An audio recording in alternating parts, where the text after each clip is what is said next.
सेवा से हटेंगे बिहार से बाहर के शिक्षक, शिक्षा विभाग ने शुरू किया अभियान। नमस्कार और आदाब आप तमाम दर्शक बंधुओं को, मैं हूं एसके चौधरी। दोस्तों, ये सही कहा गया है कि अधिकारी कभी किसी के नहीं होते हैं।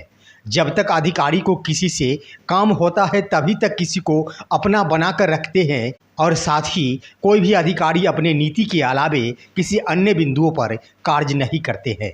दोस्तों, इसका सटीक और सफल उदाहरण इस रूप में सामने नजर आता है कि बीपीएससी से बहाल तमाम शिक्षक अभी तक एसीएस के पाठक को अपना मसीहा मान रहे थे। वही बीपीएससी से चयनित शिक्षक प्रशिक्षण के दौरान के पाठक का आरती उतारा करते थे और अब वक्त आ चुका है कि वही के पाठक बीपीएससी से चयनित तमाम बिहार से बाहर के शिक्षकों को उनकी सेवा समाप्ति की ओर कदम बढ़ा दिया है। और दोस्तों, ये कदम ही नहीं है, यह एक अभियान के रूप में चलाया गया बहुत बड़ा कदम है। दोस्तों, इससे पहले कि इस पर हम विस्तार पूर्वक चर्चा करें, अगर आपने अभी तक हमारे इस चैनल सुसत्य वचन को सब्सक्राइब नहीं किए हैं तो कृपया अभी सब्सक्राइब कर लेंगे। दोस्तों, आप सभी अवगत है कि बीते एक दिन पूर्व ही माननीय पटना उच्च न्यायालय का एक न्याय निर्णय आया जिसमें बिहार से तमाम बाहर के महिला अभ्यर्थियों को किसी भी प्रकार के पात्रता परीक्षा में सफल होने के लिए 60% अंक लाना अनिवार्य बताया गया है और तमाम बिहार से बाहर के शिक्षकों के लिए खतरे की घंटी उसी समय से बजने प्रारंभ हो गए जिस दिन से फैसले आए। फैसले तो सिर्फ 60% मार्क पात्रता परीक्षा के संबंध में आए थे, लेकिन कई बिंदुओं पर भी शिक्षा विभाग ने अपना कार्य शुरू कर दिया है जिसके तहत बिहार से बाहर के तमाम शिक्षकों को उनकी सेवा समाप्ति की ओर प्रक्रिया बढ़ाई गई है।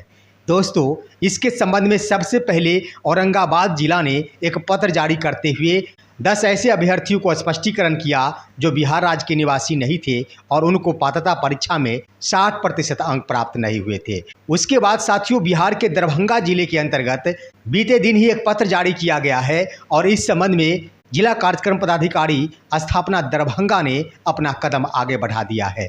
दरभंगा जिले के अंतर्गत बीपीएससी टीआरई 1 और टीआरई 2 द्वारा चयनित तमाम शिक्षक जो बिहार राज्य के निवासी हो और चाहे बिहार राज्य से बाहर के निवासी हो, उन तमाम शिक्षकों की जांच की प्रक्रिया को आगे बढ़ा दी है। दरभंगा जिले के अंतर्गत सबसे बड़ी बात ये रखी गई है कि सभी कोटियों के शिक्षकों के एस्टेट, सीटेट, बीटेट, आधार, डोमिसाइल प्रमाण पत्र इत्यादि जमा करने को कहा गया है और इन तमाम प्रमाण पत्रों के माध्यम से कई बिंदुओं पर जांच की प्रक्रिया की जाएगी, जिसमें हम आपको बता दें कि सीटेट, एस्टेट या फिर बीटेट प्रमाण पत्र इसलिए लिया जा रहा है ताकि 60% बिहार से बाहर के अभ्यर्थियों को प्राप्त है या फिर नहीं है, इसकी जांच संभव हो सके।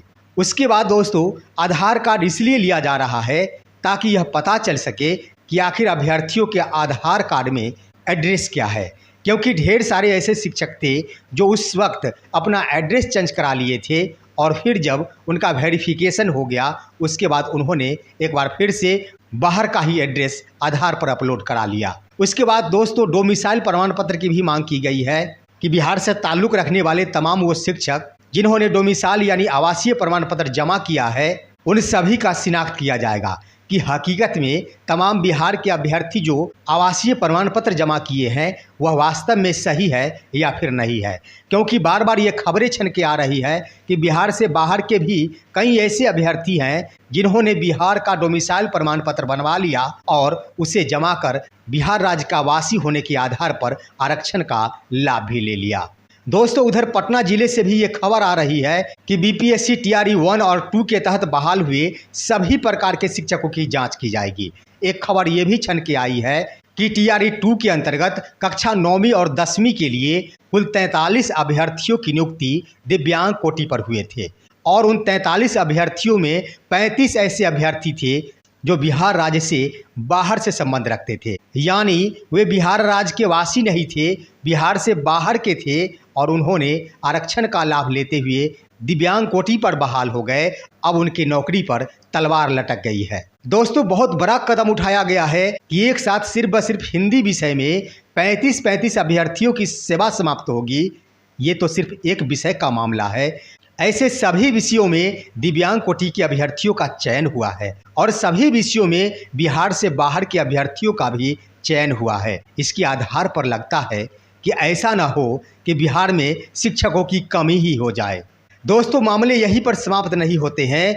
अब वे तमाम अभ्यर्थी जिनकी नियुक्ति ना तो बीपीएससी टीआरई 1 के तहत हो पाई और ना ही टीआरई 2 के तहत हो पाई, वे तमाम अभ्यर्थी बिहार सरकार और शिक्षा विभाग से यह मांग उठाने लगे हैं कि जब माननीय पटना उच्च न्यायालय द्वारा महिला अभ्यर्थियों को महिला का लाभ नहीं दिया गया, यानी उन सभी को सामान्य अभ्यर्थी के रूप में पुरुषों के बराबर ही 60% अंक लाना अनिवार्य का फैसला सुनाया गया है, तो आखिर महिला अभ्यर्थियों को महिला का आरक्षण क्यों दिया गया?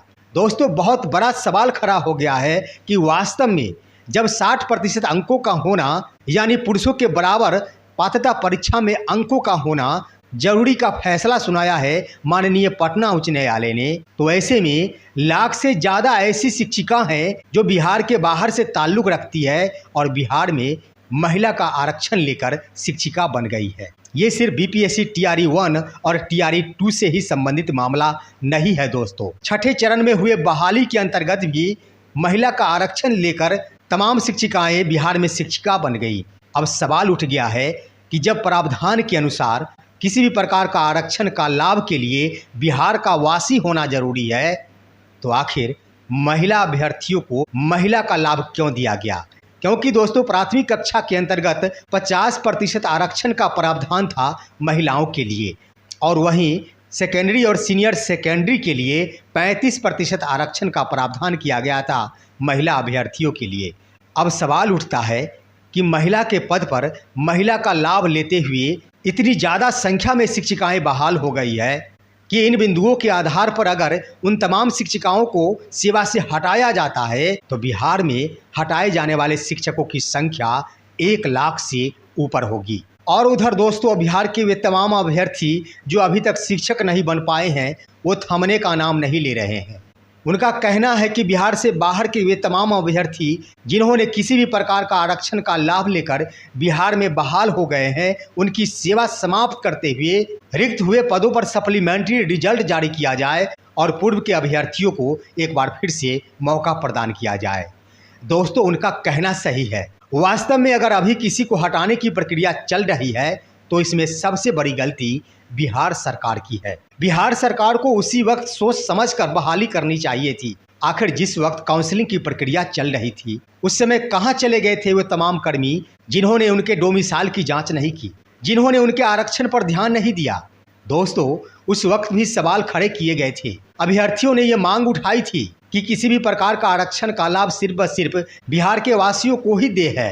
फिर भी उस वक्त की बिहार सरकार चुनावी रणनीति के तहत शिक्षकों की बहाली कर ली और अब जब चुनावी प्रक्रिया संपन्न होने जा रही है तब इन शिक्षकों को सेवा से हटाया जा रहा है।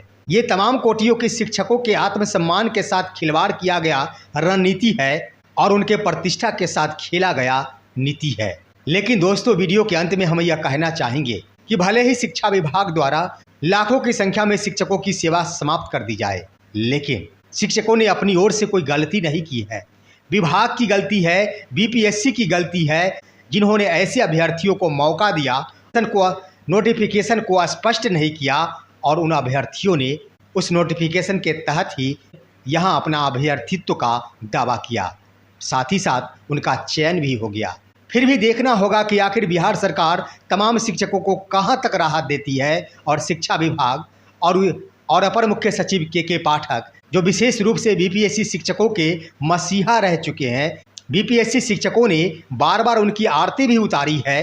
बीपीएससी शिक्षक प्रशिक्षण के दौरान उनके पैरों पर भी गिरे हैं। तो देखना होगा कि एससीएसके के पाठक कहां तक ऐसे शिक्षकों का ख्याल रखते हैं और उनकी सेवा को बरकरार रख पाने में सफल होते हैं। तो दोस्तों, ये थी आज की अहम खबर। आप सभी हमारे इस वीडियो को लाइक करेंगे, साथ ही साथ इस बिंदुओं पर आप सभी का क्या कहना है एक अच्छे से कमेंट जरूर देंगे। और हम फिर मिलेंगे आपसे अगले वीडियो में। तब तक के लिए कहते हैं जय हिंद, जय भारत दोस्तों।